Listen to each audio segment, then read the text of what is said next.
Adakah kita modify motor ni hanya untuk racing? Dengan biasanya orang buka brake belakang. Brake belakang tak siap. Yang modi-modi ni sebenarnya brake belakang ni tak bagus. NANI?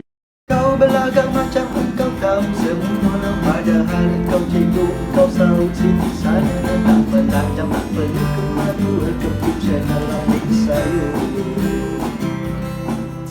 Assalamualaikum guys dan selamat sejahtera kembali kepada channel Apex Sayur versus Santai-Santai guys.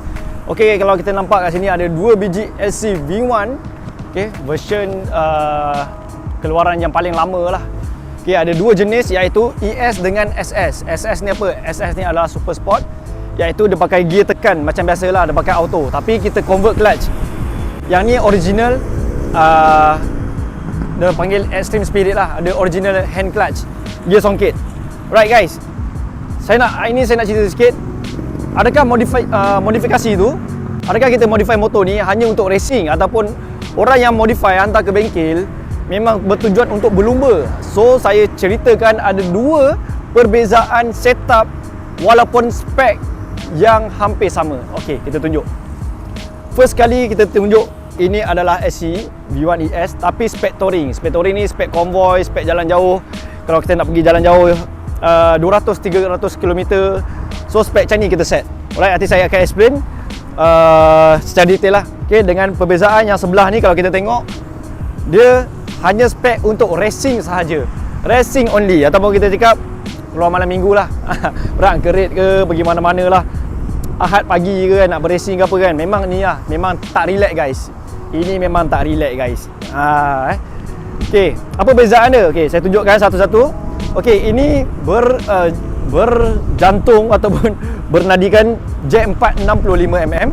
Kita buat spek racing, memang CR dia memang khas untuk racing lah. Khas untuk racing. Compression ratio dia, cam dia, setup dia semua fully untuk racing sahaja. Alright. So daripada dalam dia memang kita spek racing, dan luaran dia pun kita tengok ada perbezaan sedikit. Motor ni agak rendah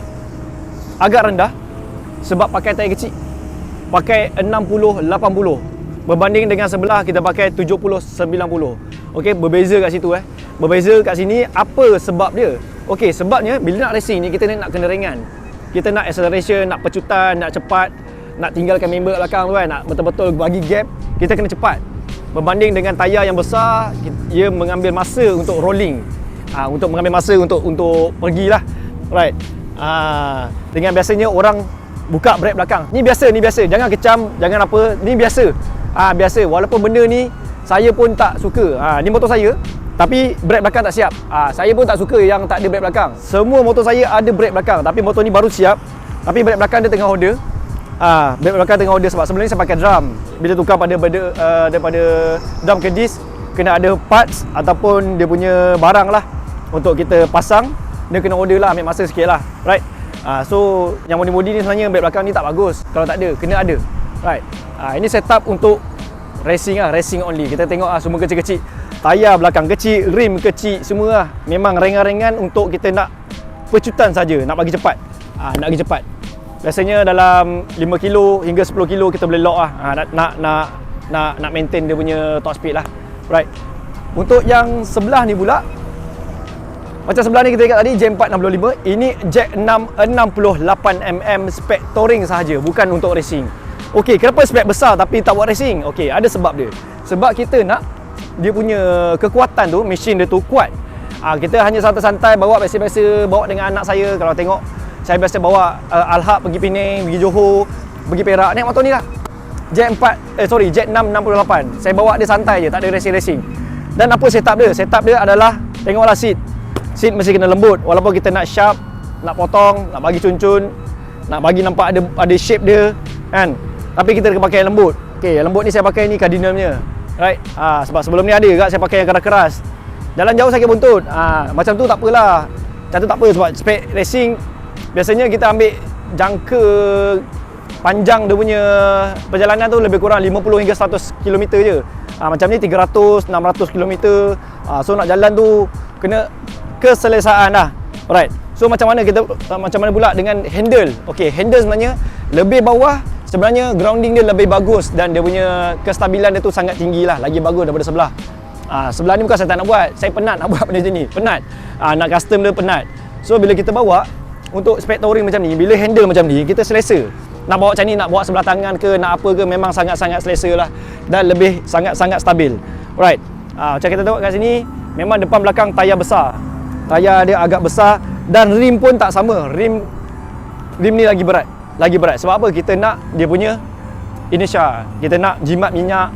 Kita nak motor tu stable. Macam sebelah ni, kalau kita nak tutup minyak sikit, dia dah macam tertarik. Engine braking tu kuat sebab semua ringan. Tayar ringan, rim pun ringan. Berbeza dengan ni, walaupun kita tertutup minyak sikit, dia masih ada lejak. Dia macam relax lah, dia relax. Dia cool sikit lah, tak sama macam sebelah ni. Alright. Dari segi setting sprocket pula pun berbeza. Macam setting macam ni, kita set dia tak meraung. Mana bukannya set sprocket ngam-ngam macam sebelah. Sebelah ni kalau RPM dia boleh sampai 11, kita pakai 11 lah. Bagi ya kau-kau. Macam ni, kita akan beratkan sikit sebab kita nak layan je.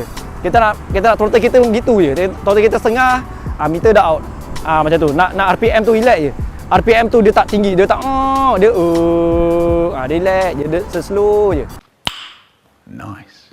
So untuk ketahanan dan keselesaan setup macam ni lah. Alright. So bagi yang tertanya-tanya, bang, adakah modifikasi ni orang datang kedai abang ni pacik-pacik apa semua, takkanlah semua buat racing? Tak sebenarnya. Ramai je yang buat untuk balik kampung, nak pergi kerja, nak pergi, contohlah konvoi nak racing sikit. Ni pun boleh racing sikit. Takkan tak boleh racing Jet 668. Confirm kena lauk. Tapi untuk kelajuan, kalau Jet 668 setting macam ni dengan Jet 465 macam ni, saya test ni depan. Walaupun spek dia kecil sebab dah main tipu banyak. Tapi untuk keselesaan, saya cakap terang, yang ni memang sangat-sangat selesa guys. Sangat-sangat selesa. Alright.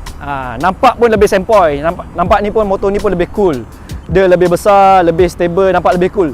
Berbanding dengan sebelah ni, kita tengok memang rentung. Memang tengok, ya Allah hai, boleh stable ke motor macam ni? Tapi hanya joki saja boleh bawa. Kebanyakannya orang kalau kita bagi bawa pun menggeleset lah, dia tak pandai nak bawa. Dan kita ada custom. Macam ni kita tengok arm dia pun, walaupun arm yang sama Dyno Pro V1, Dyno Pro V2, Dyno Pro V1 arm dia. Tapi yang ni kita custom. Kita rendahkan lagi motor ni, tengok. Berapa rendah dia mat? Memang sangat-sangat rendah, tak sampai tinggi buntut. Memang sangat-sangat rendah berbanding dengan sebelah ni. Tinggi lagi. Memang lebih tinggi lah. Lebih tinggi. Sangat-sangat lah, kalau tengok dalam video pun memang nampak lah. Memang sangat-sangat rendah, lowered nak mampus. Sebab kita nak grounding dia bawah, rendah dan lebih stable. Bila top speed tu memang lebih stable. Tapi apa keburukan dia? Bila ada bonggol lah. Aduh, leceh bila ada bonggol ni. Sangkut double stand, sangkut exhaust. Biasalah. Kalau main stand ni macam biasa kau main kereta lah. Kereta kau lowered, korang punya fairing lah, apalah, tepi kau punya apa nama belakang tu, tepi-tepi seket-seket korang tu rendah-rendah. Bonggol memang kena slow lah, sama lah macam motor ni. Leceh sikit. Tapi untuk nampak dia punya seksi, garang, inilah setup dia. Kalau korang kata setup nak racing, macam ni lah setup racing. Biasa-biasa nak garing-garing macam ni lah. Walaupun motor standard, tapi nampak macam uish, gila macam nak racing. Padahal motor korang semua standard, CDI pun standard. Boleh je, sebab ada juga yang nak acah-acah racing tapi mak ayah tak bagi modify. Ataupun dia ni memang takut nak buat laju. So dia setup garing gila motor mat, pakai rim alloy lah apalah kan. Tapi motor standard je. Banding dengan sebelah ni ada juga pacik-pacik nak sampel je, relax. Tapi tengok Jet 668 bro. Jet 668. Dah custom banyak lah motor ni. Ni orang panggil motor saya ni orang panggil motor Goku sebab memang warna Goku lah, biru oren. Dan ada airbrush Goku. Ramai yang kenal ini adalah motor Goku. Dan sebelah ni adalah V1 saya yang sebelum ni warna kuning, pakai rim RZ kat belakang. Tapi untuk kali ni saya set up untuk pakai rim LC lah. Sebab saya nak nampak dia rendah, nak nampak dia rentung sikit, nak nampak dia lebih gangster lah. Dengan kita bawa tukar lampu zipat original Vietnam, memang tampak garang teruk. Memang sangat-sangat garang lah. Right. Ini saja saya nak share untuk kali ini. Perbezaan setup racing dengan setup untuk touring ataupun daily use. Ada dua perbezaan lah. So korang pilih yang mana. Korang jangan ingat modify ni untuk racing je. Tidak. So saya explain kat sini, kalau korang nak modify boleh modify. Kalau nak pakai standard pun pakai je standard. Tapi kalau orang kena tahu, bukannya orang pacik-pacik pergi modify ke, tukar blok, tukar cam ke, exhaust ke apa ke untuk racing. Bukan. Kadang-kadang untuk keselesaan nak potong kereta ke, nak overtake kan, overtake lori lah apalah, motor tak kuat kalau standard. Nak kena perah tu sampai RPM tu berapa tu, nak overtake kereta. Susah. Bila ada spek racing ataupun spek besar, walaupun bawa untuk daily use, dia senang, tak perlu nak kerja keras, nak rem nak potong. Pulah gitu dia dah boleh overtake kereta. Itu bagusnya bila motor dah modify. Right? So kat sini saya jelaskan ada dua perbezaan modify. Dua-dua ni dah spec open.